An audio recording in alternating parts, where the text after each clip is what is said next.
First, I would like to thank the organizer to give me the opportunity to give a review of my work.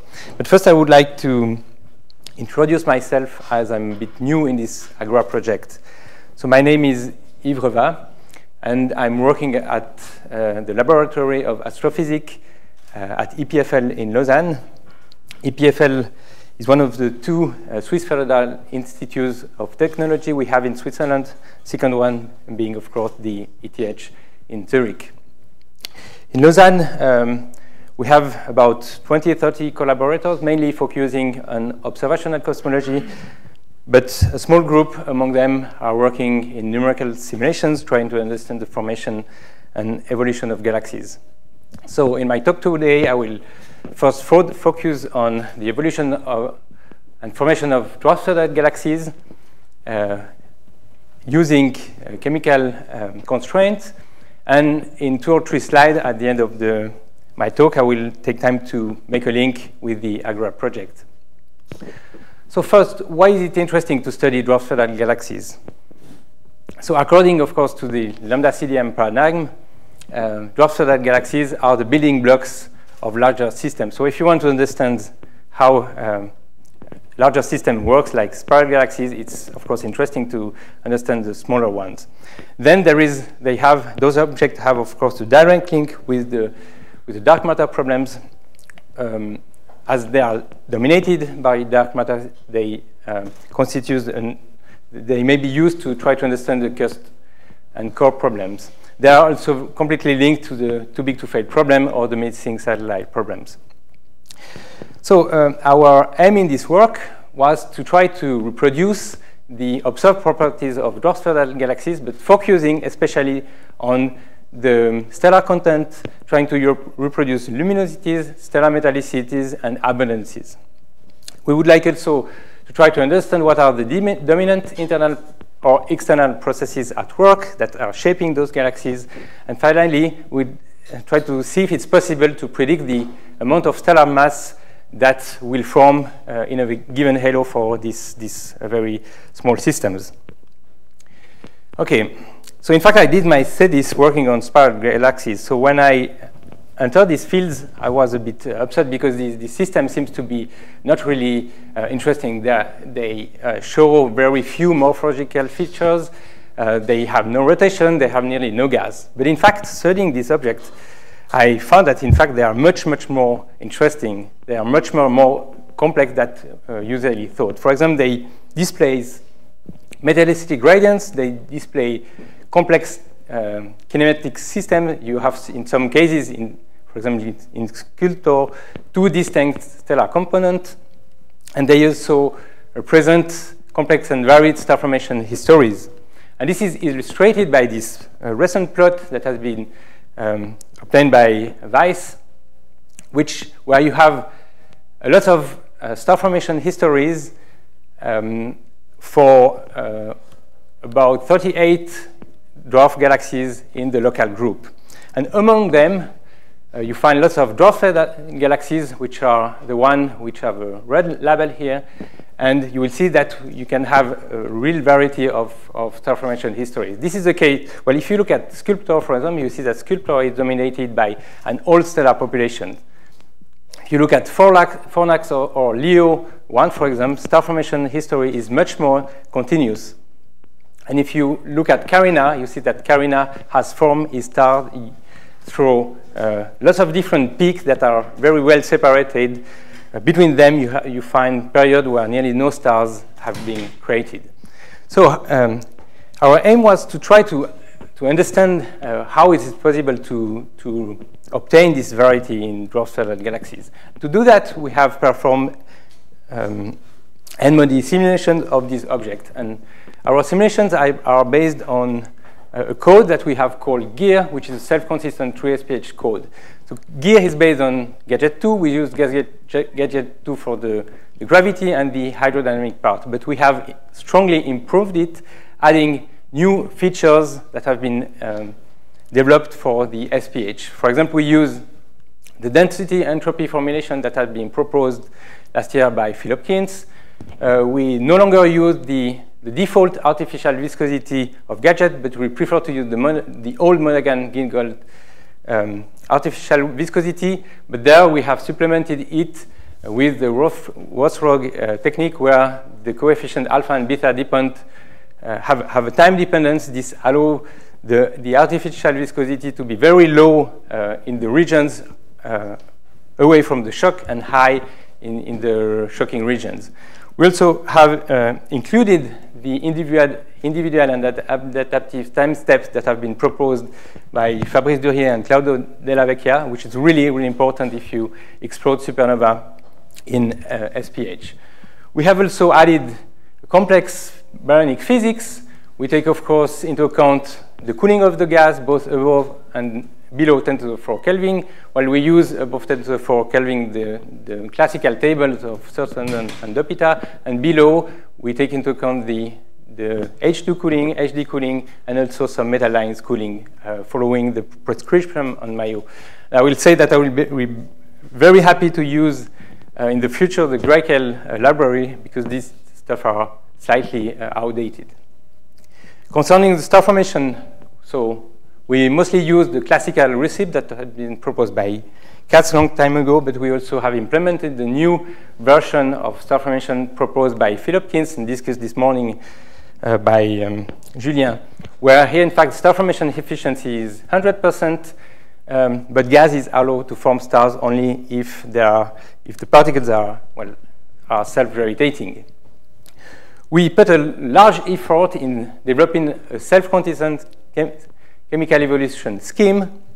From stellar particle, we explode supernova of type 1A and 2 and eject metals into the ISM and energy 2. So this scheme is described in detail in this slide, but I definitely don't have time to go into detail. So if you have questions about our chemical evolution scheme, just ask me after the talk. So the idea here was, in this work, was to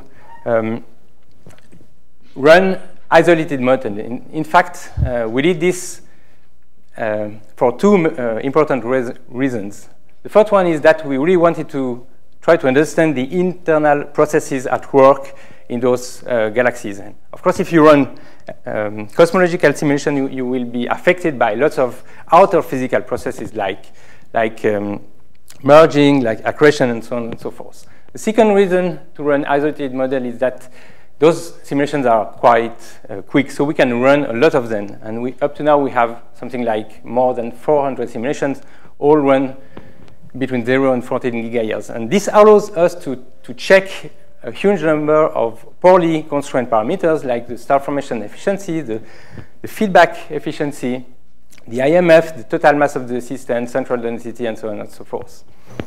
So our simulations, in fact, are initially based on a pseudo-hydrothermal sphere. The halo and the gas share the same profile.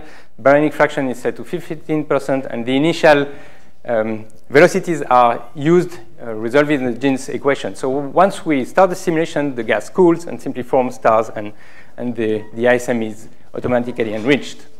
So I will give you an example of one of the simulations where you see here the star luminosity, here you have the gas luminosity, and here the gas temperature. And here that's the same, but simply zoomed in. You can see that the ISM is really complex. You have a lot of turbulences here, and you have sometimes some surprises. OK. Once you have this huge number of simulations, the first thing you can do is to try to correlate integrated value. Here we have plotted the peak metallicity, the final peak metallicity of the system as a function of the initial total mass of the system, and here the luminosity of the function of the total mass for all our galaxies that cover a huge range of parameters. You directly see that there is a clear correlation between those quantities. The more massive system form more stars, becomes more luminous and more metal-rich. But other interesting things appear here. In fact, you see that there are lots of models that are clearly metal poor and much more metal poor than what is observed among dwarf-surrounded galaxies in the Milky Way, which is given by this interval in RAN. And interestingly, this model corresponds to the models that have been run with a very high feedback efficiency of 100%. And in fact, what's happened in this model is that when you explode supernova, as the feedback is very efficient, you blow out the gas. The gas is still there, but it takes a long time before cooling down and forming star again. So you end up with faint metal-poor galaxies.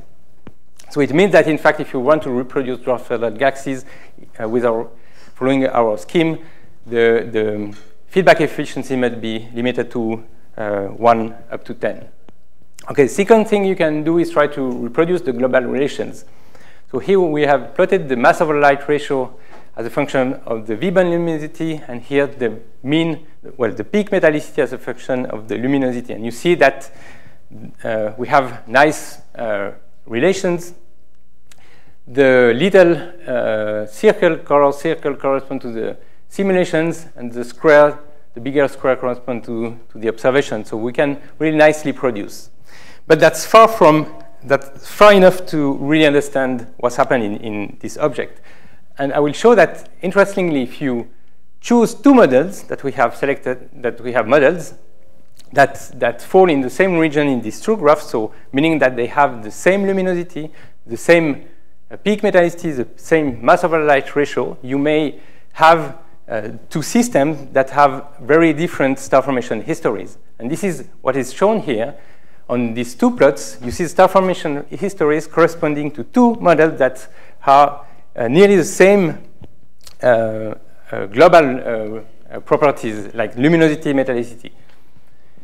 The first one has a very continuous star formation history. Second one is dominated by two peaks at early time, a long period of where nothing happened, and a finite peak.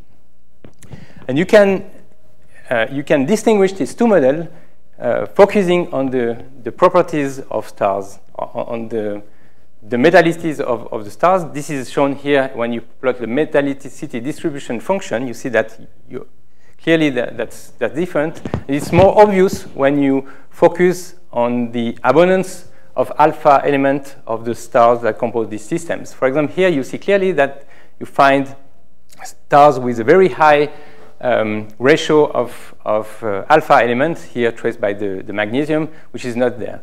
So what I wanted to emphasize with this plot is that we really need to take care of the information given by the abundance in stars that tell us a lot about the star formation history. And I will explain you why we have this link in showing you this slide. So in fact, the chemical evolution in galaxies is mainly driven by two things, supernova of type 2 and 1A.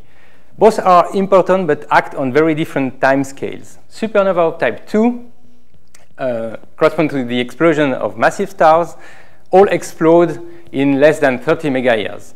So, so this plot displayed the yields of magnesium and iron according to the time which trace here the mass of those stars, the most massive being here.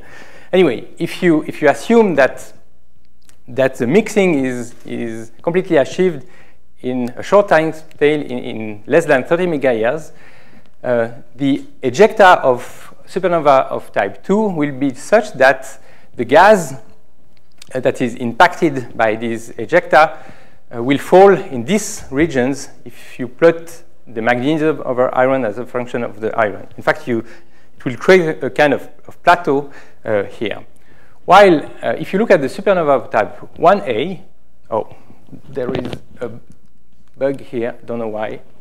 Okay, anyway, supernova of type 1A explode in a much longer time scale, up to 10 billion years, and they eject nearly no magnesium. So the impact of this of the supernova of time 1A on the gas will be such that the gas, in fact, will decrease its fraction of magnesium while still increasing in its fraction of iron. So you will pollute the gas and find it in this region. Now, if you have a galaxy where most of the stars are created very early on, you will trace, in fact, this region. So the stars will be distributed in a kind of plateau in this plot. While if the star formation history is much more extended, you will see that the stars will trace this second part, while you see a decrease in the alpha element. Okay, and that's something which is well observed since now nearly 10 years in the Milky Way. That's the halo stars of the Milky Way. You see that it represents kind of plateau. If you add the thick disk, you see a slight decrease. If you add the thin disk, you see that the decrease is slightly enhanced. Now, the really important point is that we have the same data for local dwarf spherical galaxies. And I will show you here the data for Fornax. You clearly see that this decrease in alpha element when increasing the metallicity, that's the result for Sculptor. You also see this decrease, but occurring as a slight lower metallicity. That's for Sextant, that's for Carina. Here you see a much more, something which is much more scattered. That's for Ursa Minor. And we even have this, this observation for the ultra-faint dwarf Bootes 1, recently observed, which you can see here that stars are found in this plateau. So now I think it's really important to use this constraint when simulating galaxies, because that's really bring important constraint, and that's exactly what we have done. So among our 400 models, we have tried to find 4 good candidates for the following dwarf: Fornax, Sculptor, Sextant, and Carina, for which we have this accurate chemical data. And we have found a candidate for Fornax, which have for us a rather massive, rather massive, 710 to the 8 solar mass, where the star formation is quite continuous. This allows the system to, this allows the stars here to decrease the alpha element and really fit what is observed. At the opposite, Carina is reproduced by a rather small mass, 10 to the 8 solar masses, where here, interestingly, the star formation history is discontinuous. It's made out of different peaks. And why is it the case? In fact, if you look at the virial temperature of such a small system, the virial temperature is slightly lower than 10 to the 4 Kelvin, so you reach a regime where the cooling is really not efficient. So once you eject energy due to the explosion and supernova, the system takes some time to cool again and form stars again. And so you end up with a peaky star formation history. We are able to reproduce the dispersion in the alpha abundance too. Sculptor and Sextant are a bit more difficult because in our models, we still have gas at the end of the simulation that are able to form stars. And in Sculptor and Sextant, no young stars are really observed. So in this case, we have chosen candidate and we have been forced to artificially quench the star formation to reproduce those two systems. Okay, so in conclusion, I think we can reproduce the diversity in star formation in these dwarf galaxies, so massive system from lots of stars continuously, fainter systems form stars much less efficiently and show a discrete star formation history.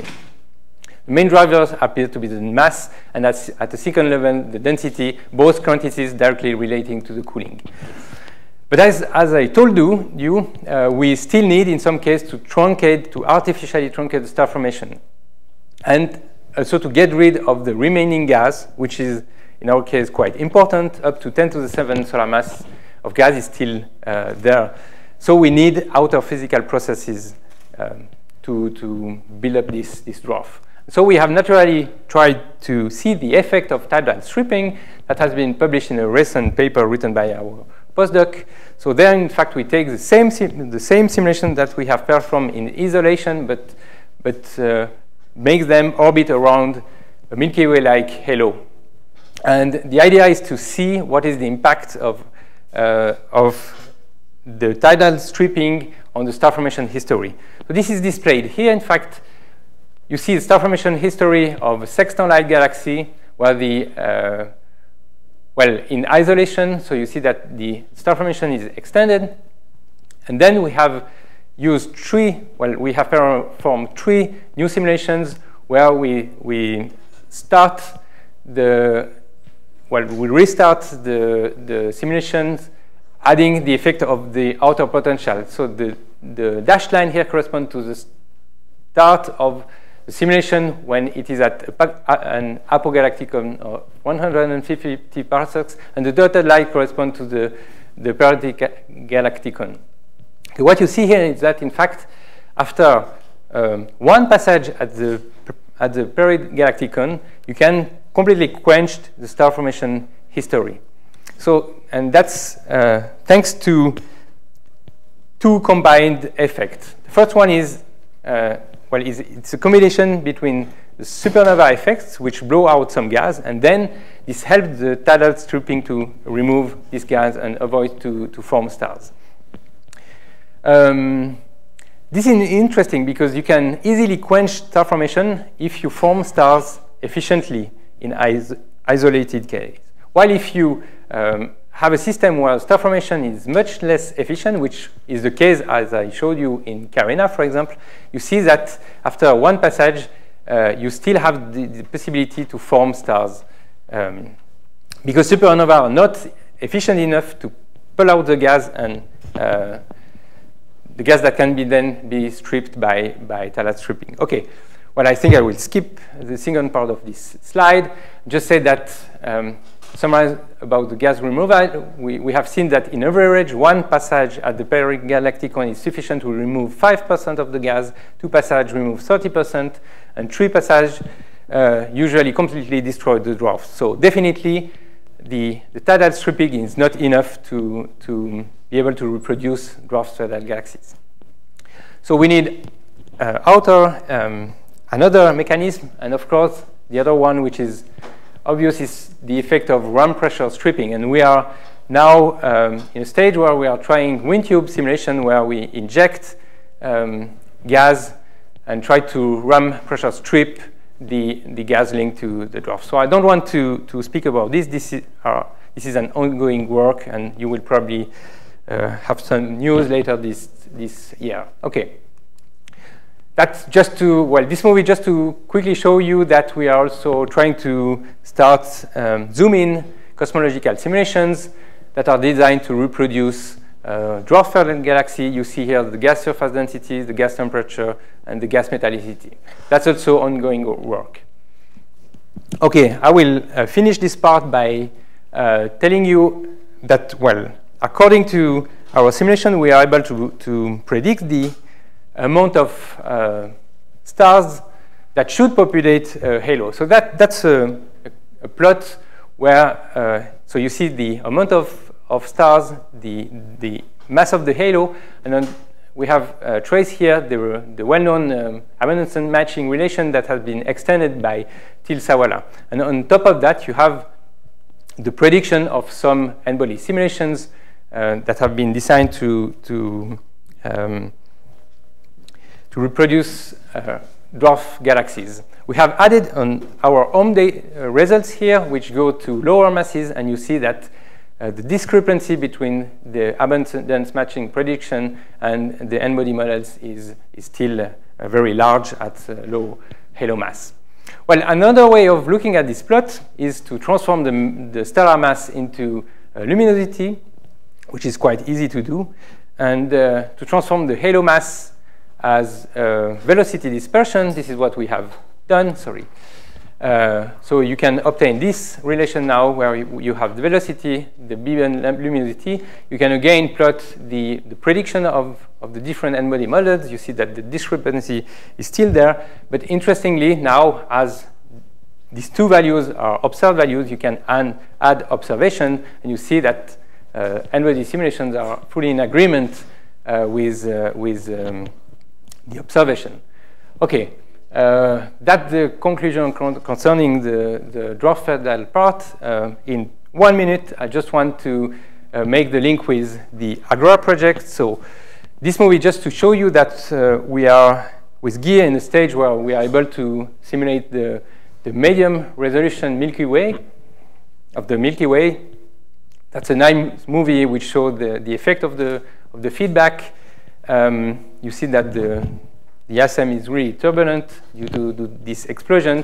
I would like just to say that, in fact, this movie is also available in full 3D. So if you are interested in seeing in full 3D, just ask me. OK. That's a movie more designed to the public. We have other movies where we concentrate on physical quantities. That's the evolution of the star luminosity, the gas surface density, the gas temperature. Interestingly, we see clearly the effect of each exploding supernova, that the star metallicity, the gas metallicity, where you see a very nice gradient here. You see also the effect of the exploding galaxies, and that the fraction of alpha element. OK. Now, just wanted to show you this star formation, the star formation history of these simulations, which seems to be pretty comparable to what Ken showed us just before. Here, it's a comparison between the low resolution and the mid resolutions. You see that it seems to converge quite clearly. However, if you look at the integrated stellar mass, you see that you produce more stars with the medium resolution comparing to the low one. And that's simply due to the fact that you resolve more some regions where density is higher. So you form more stars. And I will conclude with this plot. So we really like to take care about the energy conservation in the systems, so that the budget, the energy budget, where we count all the different kind of energy involved in the system, the internal energy potential, kinetic, the energy to the lost by radiative feedback, and the thermal feedback energy injected. You can see that the total energy is quite well conserved. If you zoom in and look at the relative energy, it's conserved at a level less than 0.3% over 1 GeV. So that's something that I think it could be compared in the Agra project. And I will finish here.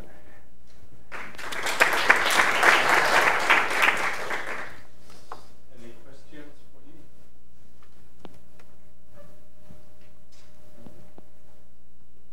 Well, what kind of visualization tool do you use for this movie? What kind of, sorry? What the movie really looked nice. What kind of tool did you use? Well, that's a tool that I've developed since some time, which is called P-N-Body. So it's a parallel, well, it's a tool that is dealt to extract all kind of information from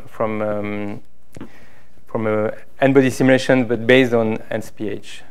And it works in parallel, which is a great advantage. So simply Google P-N-Body, and you should find the.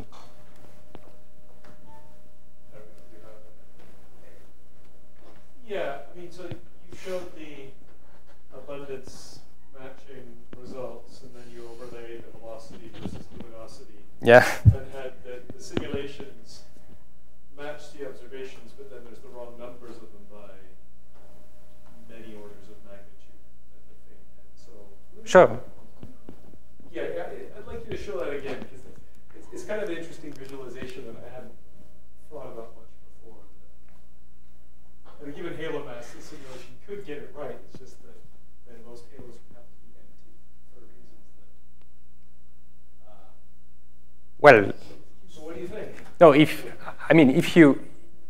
you, now of course, our simulations, if our simulations are true and lambda CDM is correct, we should have much more Dwarf or beating the Milky Way. That's clear. Well, it's not just your simulations. You pointed out that it's everything. No, that's all right. Yeah, indeed. I mean, those magnitudes, and I'm looking at that stellar mass, video mass relation. You feel like a factor of 10 above. Looking at that, raised to 100. You mean from? Sorry. Yeah. You mean this relation is wrong, or No, that one? Look at the different one. It's Beruzzi plot. Stellar mass. Go back one more. This one. Yeah. I mean, you're showing that. So I think I just checked, but I think the Beruzzi one for 10 to the 10 halo mass predicts something which is around here. Right. 10 to the 7, right? So this seems to be, if you take this part of the fork, it should be correct, no? Yeah, but what are those dots up there? Those dots, that correspond to different n-body dimensions. What about yours? Mine are here. They also seem to be way above where they should be. Sure, of course. Okay, well, that's the point that I'm... So it's what, well, who is right, who is wrong? I mean, there is clear... What, sorry? All the simulations are wrong. No, I know that. No, I think, well, something... So it's why I think I try to convert this halo mass into velocity, because what upsets me is that, in fact, so if this relation is correct, it means that a 10 to the 10 solar mass halo should be able to reproduce the dwarf galaxies. But the problem is that the 10 to the 10 halo mass should have a velocity dispersion around 30 kilometers per second, which is not observed. So it's why I prefer to believe that this part is correct. Well, the number of halos has to be off by a lot. Sure, but no, but I mean, that's what we do, right? It would be stochastic at all scales below